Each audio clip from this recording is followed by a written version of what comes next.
हाँ तो बेटा इसको सबने घर पे ट्राई कर लिया। जो मेथड हमने बताया था इसको सॉल्व करने के लिए, उसको यूज करके घर पे दोबारा सॉल्व किए इसको। अच्छा, सबने कर लिया, बहुत अच्छी बात। तो कैसा लगा मेथड? हाँ, इजी था, इजी था, बात सही है। और कैसा था? हाँ, लंबा था। हाँ, इजी था लेकिन मेथड लंबा था। तो चलो वो शिकायत तुम्हारी आज दूर हो जाएगी। अब जो हम मेथड करने जा रहे हैं वो इजी भी होगा और शॉर्ट भी होगा। अच्छा, ऑफिस में कौन कौन बार बार आता था? तुम, क्या नाम था? आकृति। अच्छा, आकृति, तुम भी आते थे ना बार बार। Second method, second method. हाँ, क्या नाम है तुम्हारा? सलमान खान। अच्छा, केवल सलमान। अरे अरे, हमको लगा कि वो जो एक्टर है बॉलीवुड का सलमान खान, वो पढ़ने आ गया है ना। और वैसे आ सकता है क्या? चलो देखा जाएगा बाद में जब आएगा तो। अच्छा ये देखो, अभी हमने जो ट्रेडिशनल मेथड अप्लाई किया था वो, जैसा कि सभी आप लोग कह ही रहे हैं कि इजी था लेकिन लंबा था। तो अब देखिए, हम एक बहुत ही सिंपल सा मेथड अभी डिवाइस किए हैं। कहता क्या है हमारा कि दो पार्टिकल है, दो पार्टिकल है, पार्टिकल नंबर 1, पार्टिकल नंबर 2। ये दोनों constant velocities v1 and v2 से मूव कर रहे हैं। नोट करो, यहाँ पे एरो मार्क लगा है तो ये वेलोसिटी वेक्टर बताता है। क्योंकि इस बुक में क्या प्रॉब्लम थी? इस बुक में प्रॉब्लम ये थी कि जहाँ पे केवल वेलोसिटी लिखा हुआ है वहाँ आपको स्पीड मानना था, है ना। लेकिन अगर वेलोसिटी का सिंबल के ऊपर एरो लगा दिया या बार लगा दिया तो ऑब्वियसली वो वेक्टर बन गया। तो इस बात का ध्यान रखना है, बार बार हम इसको आपको रिपीट कर रहे हैं। और यहाँ पे देखिए किसी ने कलाकारी की है, एरो इधर लगना चाहिए लेकिन एरो इधर लगा दिया है। चलो कोई बात नहीं। अच्छा, अब क्या कहता है ये कि at the initial moment there radius vectors. Radius vectors मतलब पोजीशन वेक्टर्स, है ना। Are equal to R1 and R2, यहाँ भी वाह वाह, ठीक है। तो how must these four vectors be interrelated for the particles to collide.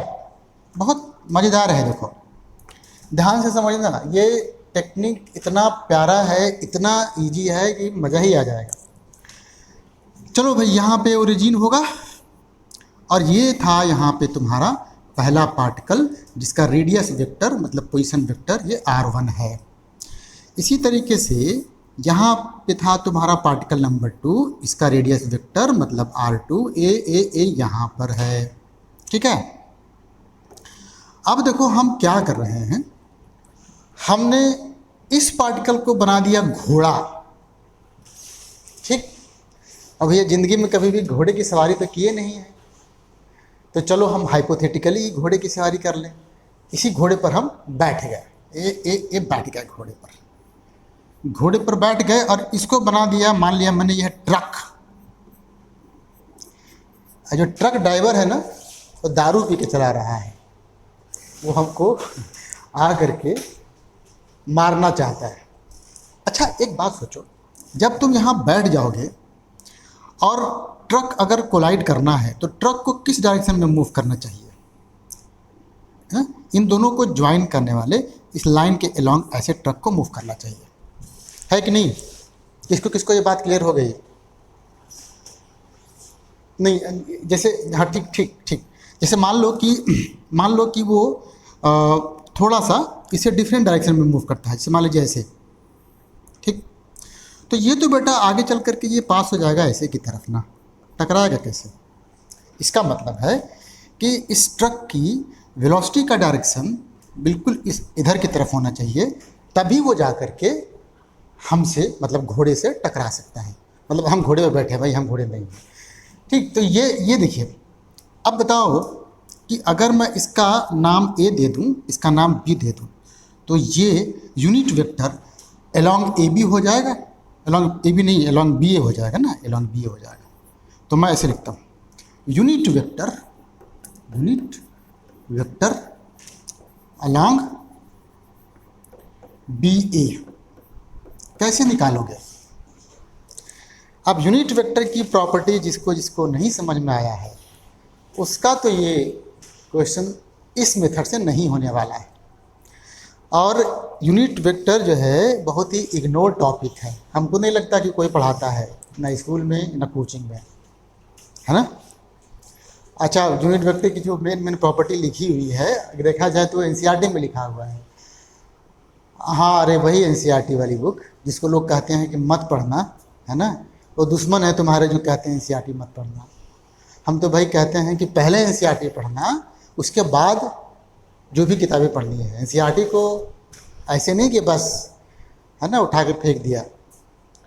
जो भी कहता है कि एनसीईआरटी मत पढ़ना, उसको ये कहना चाहिए कि एनसीईआरटी पढ़ने के बाद दूसरी किताब जरूर पढ़ना। ये मैं कह सकता हूँ, लेकिन ये कहना कि एनसीईआरटी पढ़ना नहीं, ये गलत बात है।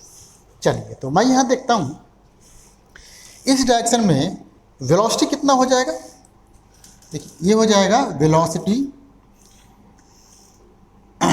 ये हो जाएगा वेलोसिटी कितना हो जाएगा। देखिए, इसकी वेलोसिटी कितनी थी, इसकी वेलोसिटी थी v2, इसकी वेलोसिटी कितनी थी, इसकी वेलोसिटी थी v1। तो ये हो गया बल्कि velocity of b with respect to velocity of a। ये थोड़ा सा गलत लिख दिया मैंने, 1 2 में लिखना था ना, तो 1 2 में लिख दो। ये हो गया बेसिकली, ये हो गया तुम्हारा, हाँ कहाँ चला गया, ये हो गया velocity of 2 with respect to velocity of 1। और इसके मैग्नीट्यूड से अगर मैं डिवाइड कर दूं, ये देखिए, तो ये बन गया हमारा यूनिट वेक्टर अलोंग बी ए। देखो बेटा, यूनिट वेक्टर का ना तो कोई यूनिट होता है, अब मैग्नीट्यूड तो 1 होता ही है। तो यूनिट वेक्टर बेसिकली केवल डायरेक्शन बताता है। अगर आप कहो तो मैं यूनिट वेक्टर पर एक स्पेशल सा लेक्चर अरेंज करूं आपके लिए, हाँ मैं अपलोड भी कर दूंगा उसको, ठीक। इतना क्लियर हो गया।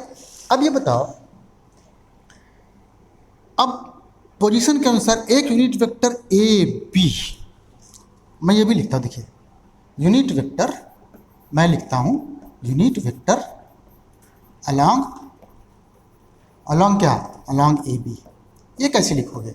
अब वेलोसिटी का काम छोड़ दो, सोचो जरा, वेक्टर ए बी क्या होगा। वेक्टर ए बी, इसके देखो, यहाँ वेक्टर r1 है, ये वेक्टर r2 है, तो ये वाला कितना हो जाएगा, ये हो जाएगा r2 माइनस r1। ये पढ़े हैं ना हम लोग, ये हो जाएगा vector r2 minus vector r1।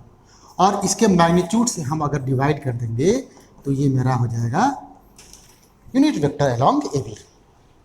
अब क्या आ गया बाबू, कितना प्यारा सा बन गया। इस डायरेक्शन में यूनिट वेक्टर और इस डायरेक्शन में यूनिट वेक्टर, दो निकल गए। तो मैं अगर इन दोनों को जोड़ दूं, सिंपली वेक्टोरियली ऐड कर दूं, तो कितना आना चाहिए, 0। तो चलो, एक पॉइंट तो निकल गया मेरा, तुरंत से आंसर निकल गया। ऐड करो और इसको 0 से इक्वेट करो। वेक्टर लगाना है यहाँ पर, क्योंकि तुम दो वेक्टर को जोड़ रहे हो। अच्छा, यहाँ पे निकला तुम्हारा v2 minus v1 upon v2 minus v1 plus कितना r2 minus r1 plus divided upon r2 minus r1 equals to 0 vector. इसको उधर ट्रांसपोज कर दो, तुम्हारा आंसर निकल गया ना। कितना आसान था।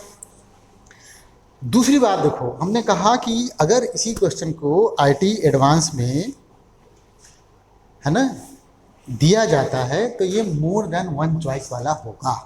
कैसे, एक तो यहाँ पे देखो, एक तो हमारा रिलेशन निकल गया जो अपने इस बुक का आंसर है, लेकिन हमने जो यहाँ निकाला कि ये दोनों वेक्टर कैसे हैं, एक दूसरे के अपोजिट, तो उनका डॉट प्रोडक्ट कितने के बराबर होगा, उनका डॉट प्रोडक्ट हो जाएगा कितने के बराबर, -1 के बराबर।